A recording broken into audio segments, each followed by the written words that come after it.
Hello, lovies. This is Christina with Calm as I Psychic LLC here on Universal Spirit Podcast, also known as Mystical Charms. So we are in season 10, talking about working with deities, and that is not limited to just folk spirits and mythical entities. So today we will be talking about biblical / Egyptian deities and spirits. And though this would have been in the first episode, I decided to make it the second episode because it's biblical text, in Egyptian text.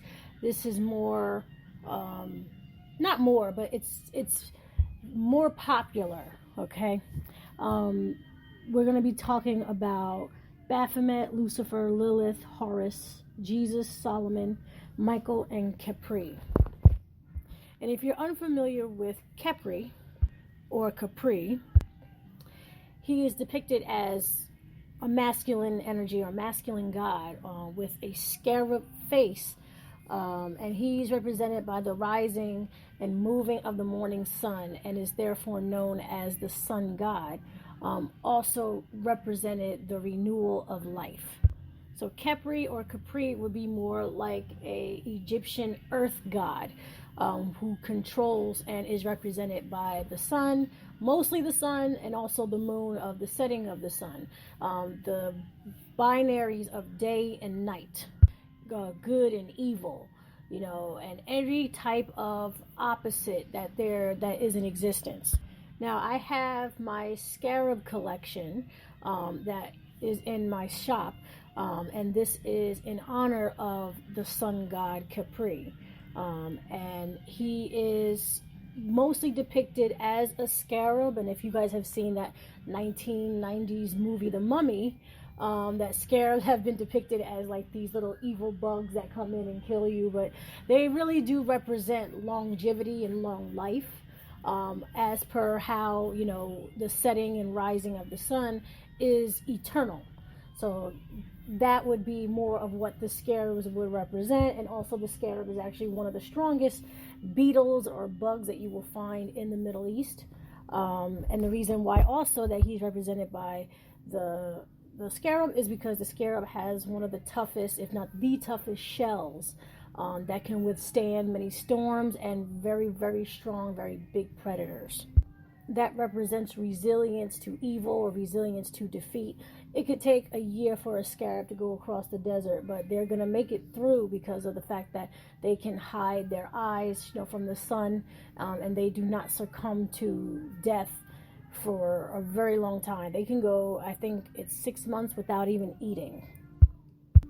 So Khepri is one of those ever-present deities, because if you do not physically see or feel, it's more like there's a knowing.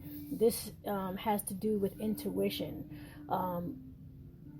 First, Khepri, I would say, came to me in regards to just being very interested in death. At the time of my studying of, the mystical, I did, get to shadow work and death. And when death showed up, it seemed as though Khepri or the scarab, I was just so drawn to the scarab for some reason. I just couldn't figure out why.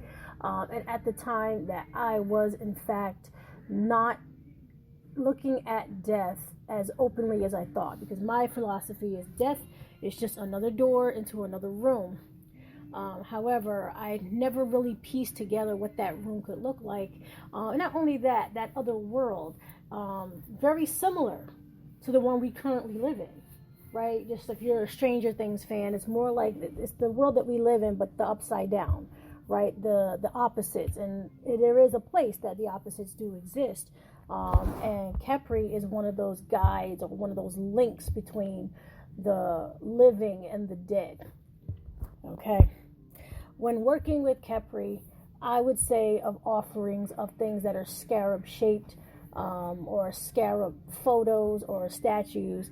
And if you can get an actual scarab or even something close to it that would represent a physical scarab is, I'd say, the strongest offering or honoring that I have given. Other than that, just a burning candle and the extinguishing of that candle, but really letting the candle go out naturally rather than physically putting it out. But of course, if you have to put it out, put it out. But the nature of the burning and the extinguishing. Now we're going to move on to Horus. Now Horus, or Ra, is like the god of all Egyptian gods, right? Or the god of gods in all of the universe, so to speak. But it's found mostly in Egyptian mythology. And of course, Horus is represented as the all ever seeing eye. Though his whole body would be the form of a falcon whose right eye was the sun or the morning star, representing power, and those whose eye was the moon or evening star, representing healing. Okay, so he is a bird with two different eyes. So understanding the flight or the honor, bravery that comes with winged animals. Also, to be a winged animal definitely represents a load of responsibility, because physically, in order for the bird to fly, it has to take accountability for its own weight. Okay, but Horus's parents, Isis and Osiris, the main people of the underworld, okay, being the son of that, he ignites you with so much otherworldly wisdom. Now, Horus was introduced to me, or came to me, like when I was in my younger years. I would say about 17, 18. And I finally had the courage to actually put a tattoo. Actually, it was my first tattoo, was the Eye of Horus on the back of my neck, because I felt as though not only was this wisdom or was this presence ever with me, but I also possessed some of that, either that power or that ability just to see beyond the physical. Okay, because you're going to get a lot of psychic abilities when in the presence of Horus. Okay, you're going to be able to see the seen, the unseen, the known, the unknown. Like, it would almost be like you're walking into your visions, physically walking into your vision. That's how clear it will be. In my particular case, an offering or a veneration of Horus would be to have the eye, placed, somewhere very close to you, okay, somewhere where it cannot be disturbed, especially in a space that you would particularly want to keep harm out of, or also to keep, any type of disturbances or noise, especially if you are a very studious person, you need to focus and concentrate.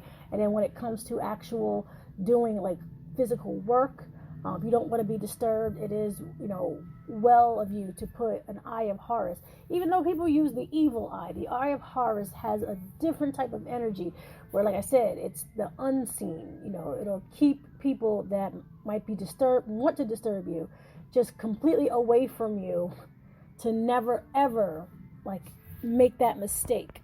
They'll just be completely boom, out of your face.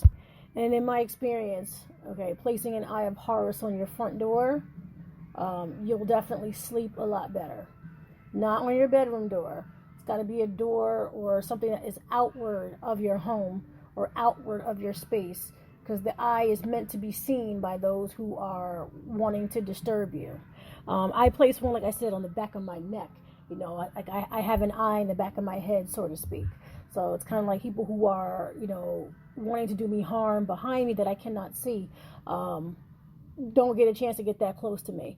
I'm not saying everyone should tattoo an Eye of Horus on their body, but I'm saying for me, it has worked out. When it comes to the relationship between Khepri and Horus, these Egyptian deities, I would say really is to have or keep accountability with oneself. Also to keep a good head on your shoulders during any types of times, during good times, not to get too big for your britches, and even during bad times, to understand that bad times do in fact end, okay, and that it doesn't last forever. It does wane on our patience, Okay, so those are things that when getting into relationship with these deities is something that you're going to have to develop if they are not currently developed in you. And not going to say they won't work with you, but they work with you so much better the more accountability you take, okay, and the more you work on yourself trying to have patience, and understanding that things do change with time. Though time is measured differently in the other world, that's what the eye of Horus is for. It's like understanding that there are forces behind what you can see. There are unseen forces controlling them. And when you remember that constantly, you vibrate at such a higher level to the point where the mundane things will not get to you as much. I'm not going to say they'll never get to you, but you'll be able to conquer them with ease. Consciously, of course. Now we'll be moving on to Archangel Michael. Now, he would be considered an angel, an archangel, an angelic type spirit or deity. So even though he might not be listed in the general context of what a god or a goddess is, he is in fact a very powerful angelic figure. Also a biblical figure mentioned in biblical text as being one of the highest ranking angels in heaven, or the right hand of God, or being second to God. Understanding that even though his role is of a angelic metaphysical servant, he's also a very strong, protective, and very wise entity. Archangel Michael, in most mythologies about him, is represented as a man with really big white wings. He can have dark or light hair, very muscular, and he is, clothed in lots and lots of armor. He's usually depicted in white, in red, or the color purple. Okay, he's also been known to be the leader of all angels. A lot of people who do, in fact, do angelic work would consider Archangel Michael the top angel, and after him would just be God himself, or even Jesus, right? That he is somewhat of the father of all the angelic beings, or he is he's responsible for all the angelic beings, and that keeps everybody's morale in check. Or he's also mentioned of the most loyal of the non-fallen angels of heaven, because of course there's the other 71 angels, Uriel, Raphael, Gabriel, all of them, but there's no doubt that Michael is in fact the top tier guy. He's mentioned more than once in the Bible, but the most popular is when he is mentioned in regards to fighting a mortal. Oh my God, I cannot think of the name off the top of my head. But Michael asked him, when is he going to give up? And the mortal says never. And when they started realizing that the mortal was not winning this fight. Okay, so it's a shame that I don't know the actual passage, right? But I'll link it in the bottom. But it's about perseverance. It is about enduring. It's about strength. It's about honor and integrity.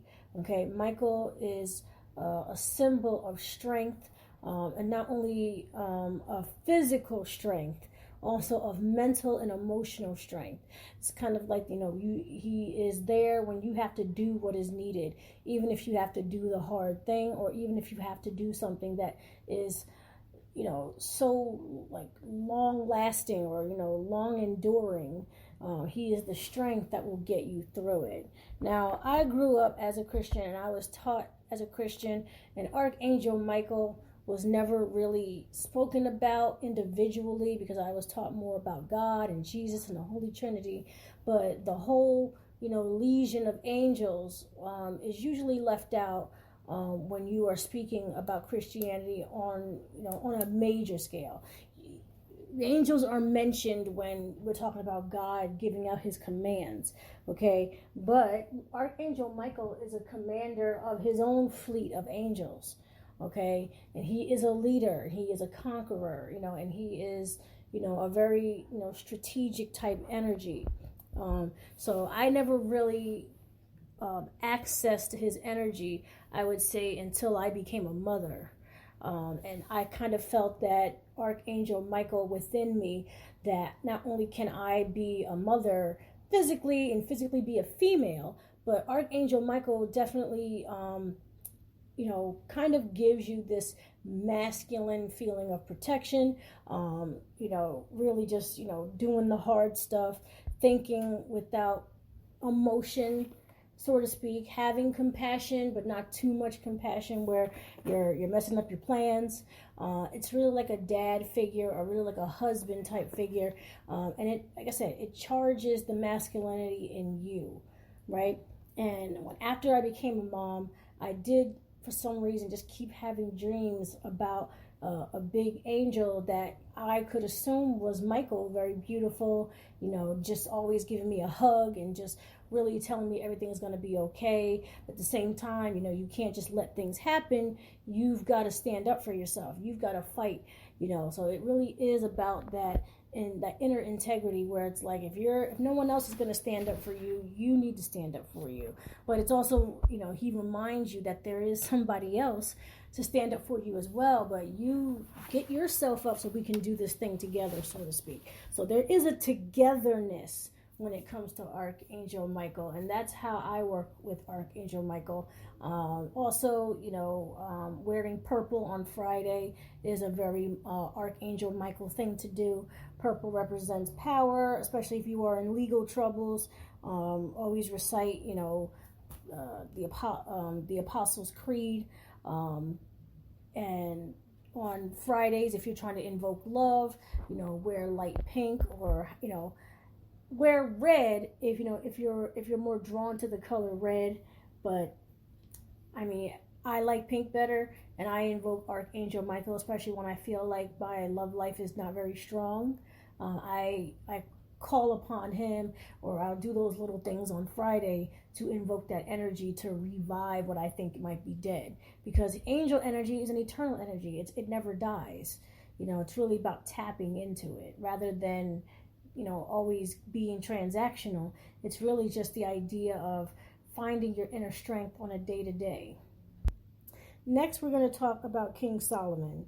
Now, King Solomon is mentioned in the Bible, multiple chapters. He even has the whole Psalms. He wrote the Psalms. But what he's most famous for, outside of the Bible, is the Goetia, the greater key of Solomon and the lesser key of Solomon.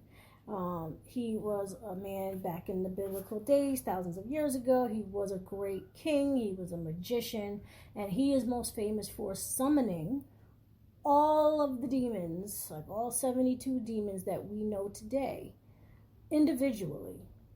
Okay, that he did his own, ritual. Obviously, he was, granted all this wisdom when he was a young child, because that's what he asked for. And apparently Archangel Michael was the one that came to him, right? So Michael and Solomon being connected with this, Solomon being granted all this wisdom, he definitely used that wisdom, and he wrote it down, obviously, and he experimented with it. So he is most known for is to summoning the 72 demons, main demons anyway, getting their names and telling, asking how they work, what they do, and all that yada. Okay? Solomon also is someone that I work with, or the energy that I work with. Okay? And because of the fact that they don't have many depictions of what he could have looked like, and much information about him, I just have to rely on the Bible and the Psalms. Okay? Because they were written by him in the Songs of Solomon. So it gives me a pretty good idea of what kind of person he was, who is, okay, and gives me an idea of, always implementing wisdom in everything you do. Do not go too fast, do not rush. I definitely recommend that you guys read the Lesser King and the Greater King Key of Solomon, because it is filled with so much, like, magical stuff that what we know as the occult today. He is basically the father of the occult. Okay, and that's also why I work with that energy, because it's like the original wisdom, right? Of course, things have changed over time, but there are things that are mentioned about what Solomon has done that has not changed and has forever been, forever will work on people, on angels, on entities, on energies, okay? And just how you project, your vibration onto things, okay? Also, he lets us know what you should and should not mess with, and who cannot do certain things, especially when it comes to, knowing yourself. And that knowing yourself is the best thing. Because before he gets started, that's pretty much what he's pretty much saying. You better not be a fearful person. You better not be a person with a really weak stomach, and all that stuff, to the point where it's like, don't get yourself involved if you know you're not going to follow through, because the spirits I'm about to conjure are spirits that are going to, follow you around. If you don't know how to get rid of them, they're going to stay around, and you can't blame anybody but yourself, because you asked them to be here, right? So you really can't control what they do unless you know how to control them. But at the same time, first, control yourself. So I work with Solomon for infinite wisdom. And the only thing that I actually really do is that I take his seal, and I'll burn a candle of pretty much any color to invoke the wisdom within me, or, provoke myself to search out and seek out more wisdom, because you're never going to feel like you know it all. You're never going to feel like you know it all. And that is something that Solomon would preach as well. Nobody knows it all. Even he didn't know it all, and he was the richest man in the world. Like, forget Elon Musk, forget Jeff Bezos. Solomon was richer than everyone. And even he was just like, listen, there's always something you can learn. So he is an energy that I've worked with most of my life, not in a magical sense, but I've always been fascinated with the accountability that it takes to get yourself into certain things. Now we're going to speak about Jesus Christ. Now, obviously, the most popular figure in all of religion and humanity and spirituality, right? Going across the world and possibly in other universes, everyone has heard the name Jesus Christ. And as what I consider to be an ascended master, which is a person who spends all their life learning about energy, magic, the occult, and the unseen, and mastering it, understanding what happens to you when you sleep, understanding on how to create miracles, understanding how to bend wills with or without tools, okay, understanding psychology, understanding everything that Jesus did, right? If you were to be a practical person and not look at them as miracles, you would definitely see the very clear occult practice in everything he's done. The fasting and praying, the speaking to spirits, okay, and the way that people were drawn to him, and the way people hated him. So even he walked the earth and was not without haters. So that's something to take into account, especially if you are looking for that Christ consciousness, if you're looking for that higher level of understanding. And of course, like I said, I was raised Christian. So I was introduced to Jesus very early in life. But I was introduced to him as someone that I had to worship, okay, rather than a teacher, and rather than a wise man, rather than, a do-gooder, whatever you call it, right? I was told to pray to him and ask for stuff. Now, I'm not going to sit here and lie. If you pray to Jesus and you really need something, yeah, I've gotten it every time, right? But I consider that to be magic. Right? There's the bowing of the head. There's the incantations of prayers. Saying certain prayers will get you certain things. And I'm going to tell you right now, those psalms are off the charts with results. Okay? Like, that's the only thing that they left in the Bible for all of us to use if you didn't believe in the rest of it. Okay? And praying to Jesus, definitely when seeking mercy, okay, I would say is more of the lesser of the evil transactions that you could possibly ask. Because asking for material things from Jesus Christ, knowing how he lived his life, to me seems kind of silly, right? Because he was an advocate for the poor. He was really caring about what was inside and the integrity. He cared very little for the physical material things, but worldwide, he's known as the guy you can call on if you want a new car or you want the winning lottery numbers. Okay, but to me, I've always viewed him as a teacher. Okay, and not only as a teacher, you got to understand that at some point when you're a teacher, you had to be a student. So there's no limit that, whatever Jesus learned, I could learn. That's why we call them ascended masters, because for him to perform those quote unquote miracles, which will be considered modern day magic, okay, especially if you saw it in a Disney movie, that's considered magic or the occult, or witchcraft. Because Jesus himself was in fact a witch, not a bad witch, but he was able to manipulate energies and make things happen. Okay, now do I feel like things in the Bible have been exaggerated? Absolutely. But the things that he has done, okay, that are mentioned in the Bible, practically, I would say about 80% of them can be done. Okay, practically, not so miraculously. But that also puts him down on an earthly level, and that was the lesson altogether. The lesson is that he is the physical manifestation of God. So he has to be brought down to this level, down with us. How is he still divine while he's with us? So that means that if he's down with us and he's divine, that also means that we are divine. So that's what Jesus taught me.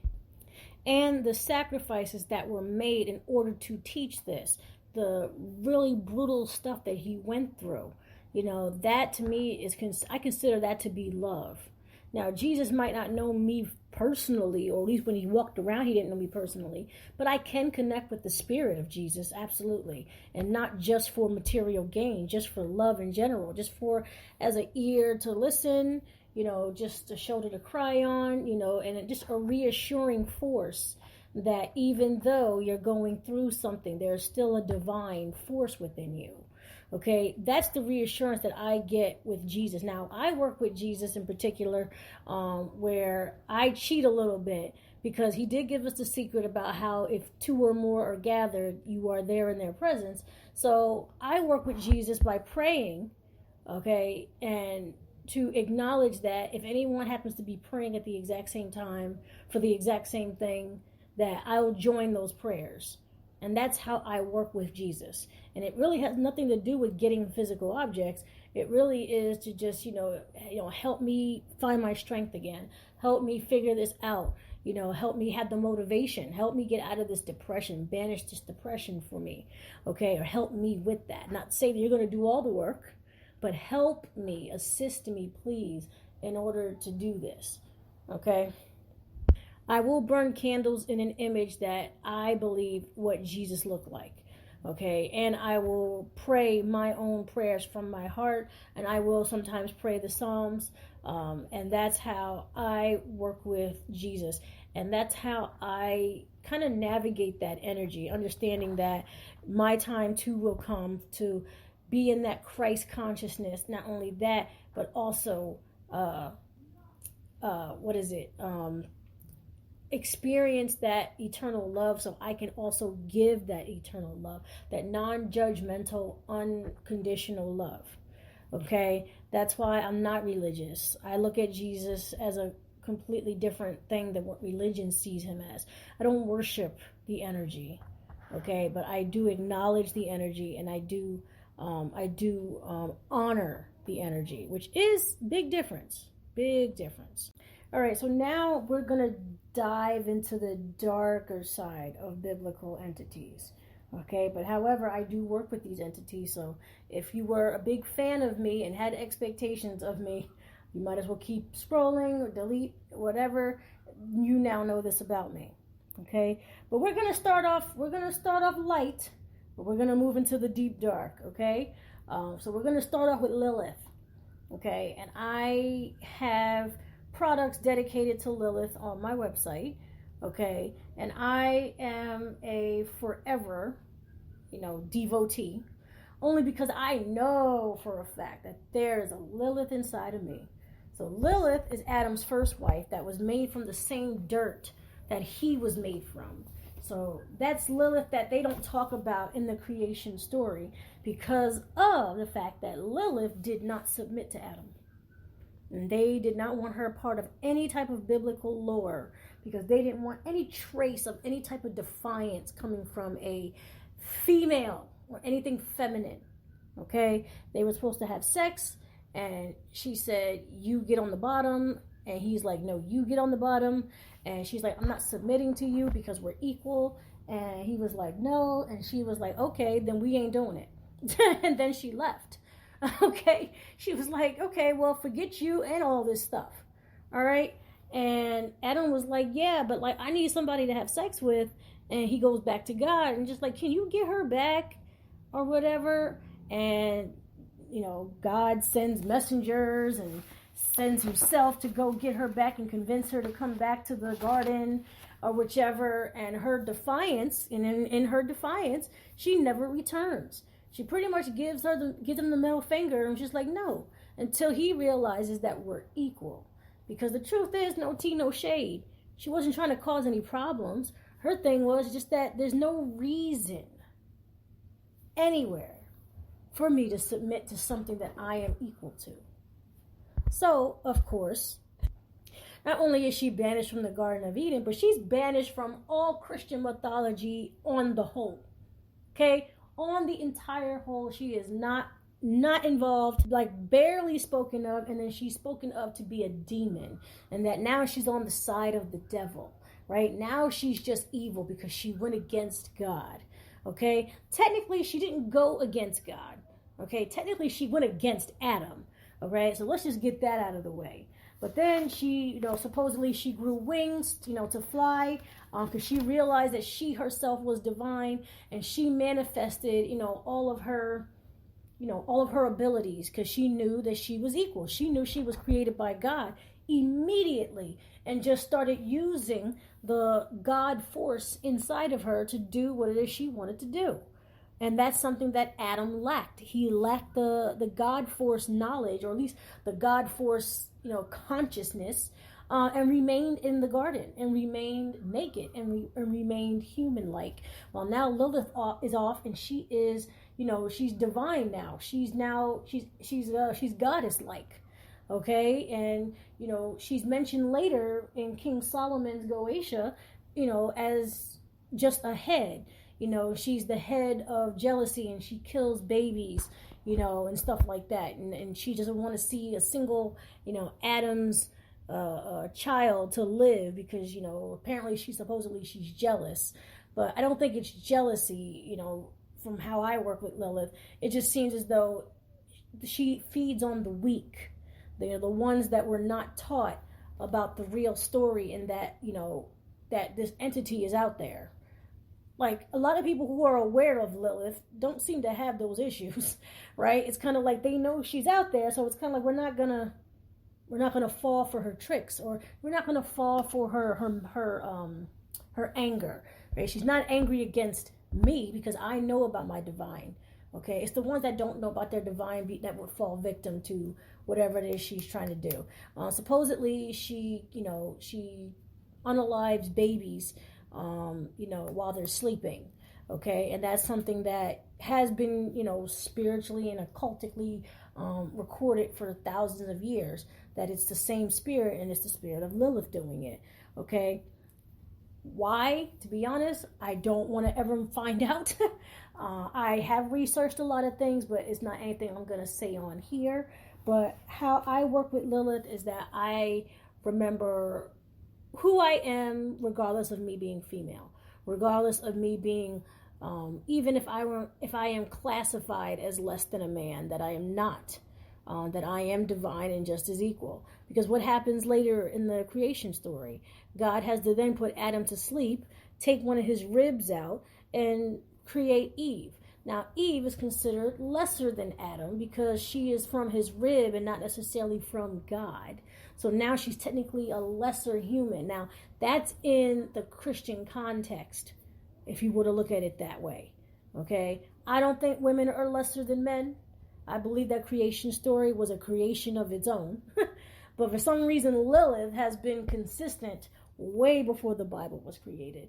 In a lot of Jewish mythology, Lilith is nothing to be played with. Okay, that you do not underestimate the feminine energy and how the feminine energy can, in fact, eat you up, so to speak. Okay, all right, moving on. Now we're going to mention my boy Baphomet. Now, the reason I call him my boy is because Baphomet, the depiction of the goat god with the horns and the human body, but the fawn feet, okay? Because he's clearly a mixture of like three creatures, right? Is that he was designed, well, not designed, he is depicted as what we know today as the modern symbol of the Capricorn. And I happen to be a Capricorn, and the horns on his head and the pentagram across his chest represents, the horned god, right? It's the pentagram of protection, technically upside down. But my favorite thing about Baphomet is that his hands are in opposite directions, which represents, as above, so below. And I know I had spoken earlier in this episode about Stranger Things and the upside down. But Baphomet kind of really, embodies that, okay? It's kind of like you cannot come to Baphomet thinking that all you see is all there is. Okay, because Baphomet has an energy where it's kind of like if you approach him, with biases that you've been taught rather than being open to learning, okay, he would almost see you as like a dummy who is playing with fire. Okay, now I'm not going to say Baphomet is quote unquote dangerous, okay, but the energy that he projects, okay, with any intentions that you have, can be dangerous. But at the same time, he's not going to want you to come to him with saying that, well, you think I'm the devil. And if you already think that coming to him, like, you're going to find a wall kind of shut off. Not to say that he won't work with you, but you're going to find yourself on the slow end of getting used to him. People who already have occultic knowledge and have been raised, I would say, on the dark side of spirituality, have a faster pace relationship with Baphomet. It's a lot faster because you've really got to get that fear out of the way, okay? Because, it really is almost like a prerequisite or even a requirement coming to him is that you've got to already have the fear out of your eyes, okay? You can't just be like, looking at him, oh, I'm fearful. You're better off just not coming over there, okay? Because what it turns out is that Baphomet is a mixture of like Lucifer and Jesus energy. And the physical appearance of him was made that way so people would be afraid. And fear is one of the things he despises, especially if you are a devotee. Right? He has no problem putting fear into the eyes of your enemies, right? Or people who are trying to mess with you. That's the point. You're supposed to put fear into your enemies so your enemies would leave you alone. But an entity that is going to do that for you has a lot of love for you. I'm sorry, but just because a kid's parent, happens to be really, really fat and big and physically intimidating, doesn't mean that parent is bad. But you best believe that parent is going to exert their, physical, ways and, try to intimidate you because they already know you're afraid. You've already prejudged. So that's the kind of energy I get from Baphomet. Okay. But the best part is as above, so below. Okay. The upside down, everything that's here is somewhere else as well. Meaning that you could be having a shitty day, but there's a version of you having a shittier day. Okay, you could be, feeling like you are having the worst time in your life, but there's a version of you that's having the happiest time. Okay, both things exist. Okay, and Baphomet gives you a choice. That's why you can't come to him being fearful. Okay, you can come to Baphomet and just be like, I know this is not the worst thing. Okay, you want to talk about jumping timelines, okay, and like shifting into different vibrations, like Baphomet is your guy. Okay? Because I'm going to tell you right now, most devotees of Baphomet are not going to complain about their life. They're not going to necessarily complain. It's going to be like, oh my God, like, I know this shit could be better, but I also know this shit could be worse. So you ask for guidance and help on how to make things better. But please, for the love of God, don't complain to Baphomet. Baphomet's not interested. Okay? He can already see the unseen. He already sees the best version of you. He's also seen the worst version of you.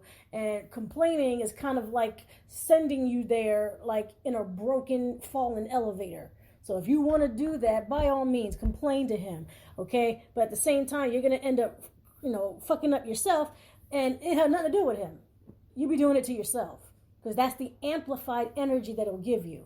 It's like, okay, you want to keep complaining? All right, well, let's just make it worse then. Let me send you to that timeline where everything is gone and you're living in the woods. Stop complaining about your 15-bedroom house in your loft all because it's ran over by ants. Buy some damn Raid, okay, and get it done, all right? Like the entitlement, it's the entitlement for me, okay? So I'm not saying that you got to be humble to come to him because he's not too big on humility either. Okay, he's just like Lilith, where it's kind of like you got to embrace, okay, embrace that dark side. Be okay with being the villain. You got to serve self. That is not selfish, okay? He doesn't want you to hurt people, especially people that don't deserve it, okay? That's not a thing, okay? But at the same time, don't be so mindless that you end up hurting yourself. Okay, he definitely keeps you on your toes. Okay, and how I work with Baphomet is that I do have a whole collection devoted to him as well, with the pentagram and his visuals.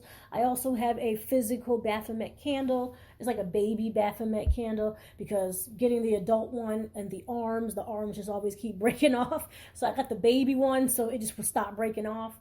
Okay, also Baphomet is one of the first gods or energies or deities that you can introduce to your children, okay? Because he by far is depicted the scariest, right? He's depicted the scariest. So if you introduce that to your children early in life, it'll be easier for them to work with him later to the point where they don't have the fear anymore.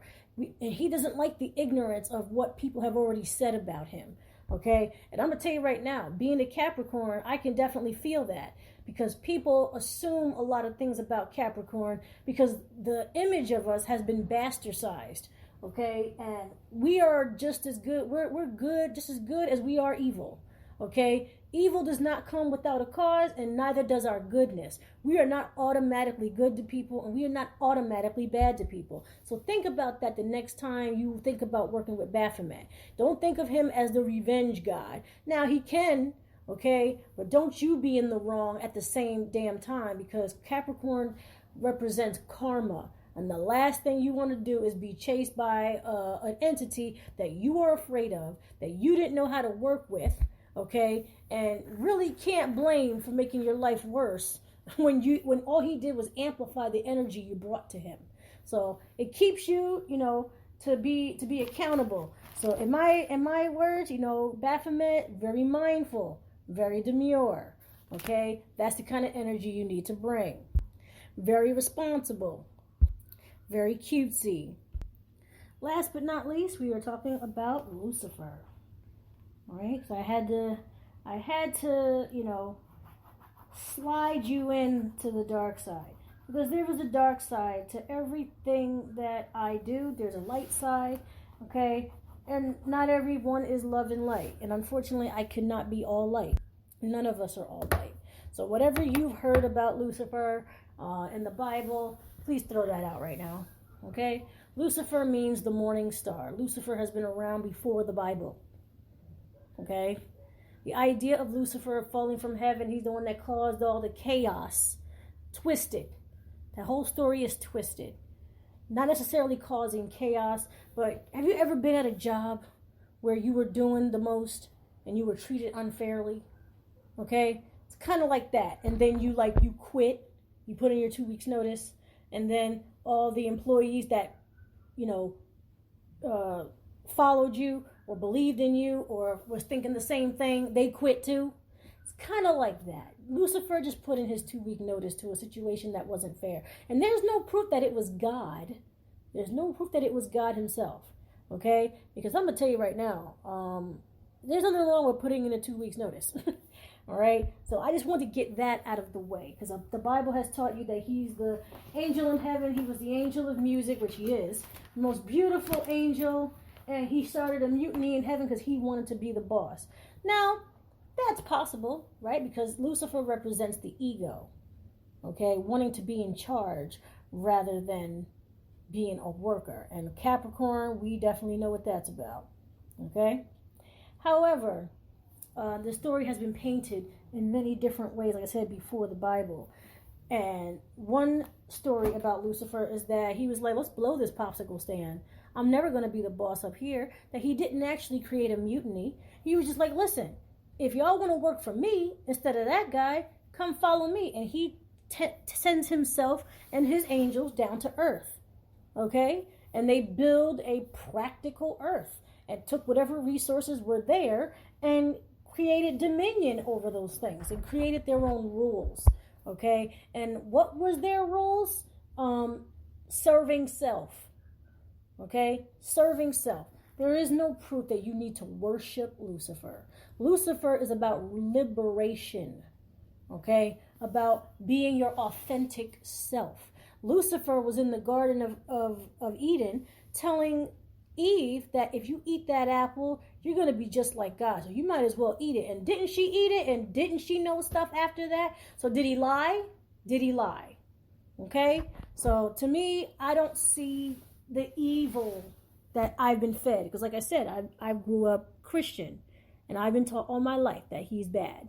Okay? But I was like, well, if she ate the apple and she became like God, I would think that God would be the bad guy because then he throws them out the garden. She could have eaten that apple and stayed in the garden, right? And it's the technicality of disobedience. But then you start to wonder, why would God tell them not to eat that? Why would he put the tree there? Okay, was this not his place? Or was this always Lucifer's place and that it was God again invading on Lucifer? Okay, that God and Lucifer are just brothers. Okay, and God seems to be this very invasive, competitive brother, and Lucifer is just trying to sit pretty on his little rock called Earth. Okay, so the way I work with Lucifer is to not always, but to liberate myself in situations that are oppressive. Okay, and that's not every situation. These situations have to be very, very blunt, very, very obvious, okay, and very, very true to being oppressive or, intentionally oppressive, okay? And I do have a collection dedicated to Lucifer in my shop, okay? But it has to do with expressing one's feelings truly and authentically, okay? And bringing to light where the injustices are happening, but at the same time, what you plan to do about it. It also is something that helps invoke followers who feel the same way to also do a domino effect of helping others to liberate themselves. Because Lucifer is nothing but a liberator. He liberated Eve from believing that she was fine just the way she was, and she wasn't. And Adam as well. Okay, and obviously they made a good life outside the garden, so they didn't die or anything. Okay, so the story has been bastardized more than once. Okay, at least until it went into the Bible. Okay, because it's been very, very clear in other mythologies that Lucifer is in fact the morning star, the savior, the one that gave man fire to say, hey, I know this place. This is my place. You're gonna need this. I'm going to help you because you're obviously primitive, right? So Lucifer is pretty much a entity that I work with to expand on my knowledge, to expand on my wisdom, to expand on my authentic self, and to expand to my whole, not only physical self, but my spiritual self, that no rule set in place that is even meant to oppress me will ever succeed, because within me I hold the power to break those chains. Okay, and that's how I work with Lucifer. Tell me how you work with Lucifer, if you do. If you think about doing it, just please understand, like I said, be authentic. Don't be fake. There's no way you can be fake to an entity that is invisible, that can hear and see all your thoughts. That is not a wise thing to do. Okay? Don't be like, well, I guess that. No. Are you being oppressed or not? Okay? And are you willing to do the work to rise above it? Are you really ready to look inside of yourself and figure out how you yourself can make this a liberating experience? Let me know in the comments. Please like, share, follow, and subscribe. I appreciate you listening. Again, I'm Christina with Karma's Eye Psychic LLC here with Mystical Charms here on Universal Spirit Podcast. And I will see you in the next episode in our series of Working with Deities. Bye.